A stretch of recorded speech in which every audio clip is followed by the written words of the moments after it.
point in time, Daniel Webster, Henry Clay, and John C. Calhoun became politics and wanted to help the country around. And for 30 years, these men represented so much of our country and played such big roles in Congress.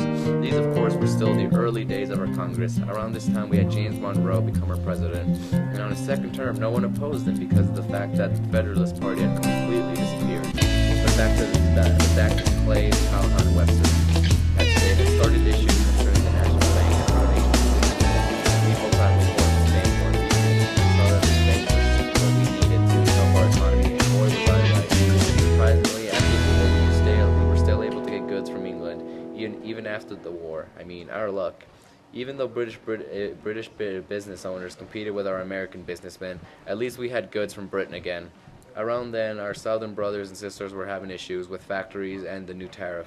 The new tariff was to keep our American factories safe, and people saw this as an expense.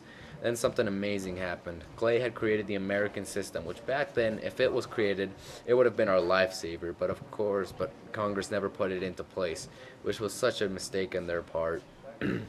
As Clay wanted to boost our national economy with the system, and because of this, tariffs were still too high for my liking, or for anyone's liking back then, and Congress did little to help. Our companions in the South didn't like Clay's plan because they didn't want roads or canals, unlike us Northerners, which caused huge debates. The South stated that Clay's plan brought them nothing beneficial, and thus our back then only solution to boosting our economy never came into plan. Of course, I was around 5 years old back then, and I didn't know about what was happening until my parents told me. And for many years to come, our country had very many debates about this, some of them leading up to war.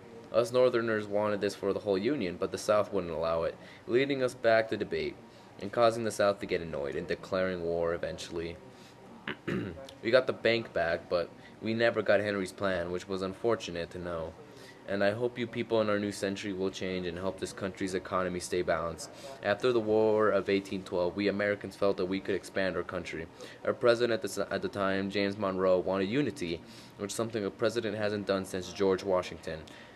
And at around election, the whole Federalist Party had completely disappeared, and for the time being, Republicans controlled the government. That's about it. Those weren't the most remembered moments of those times, but they were important to me and anyone else who lived during these times. We had things like James Monroe, the Federalists disappearing the high tariff, and Henry Clay's almost savior plan, as well as our country to make it a better place. And whilst they're not remembered well, I will always remember them as they were important to me, and to history of the United States. I may not live for very long to see how my country will change, how it will change, its economy, and how Congress is going to do it, or how they're going to proceed with it, and what they're going to do in the future. As worried as I am about it, I feel that the future of this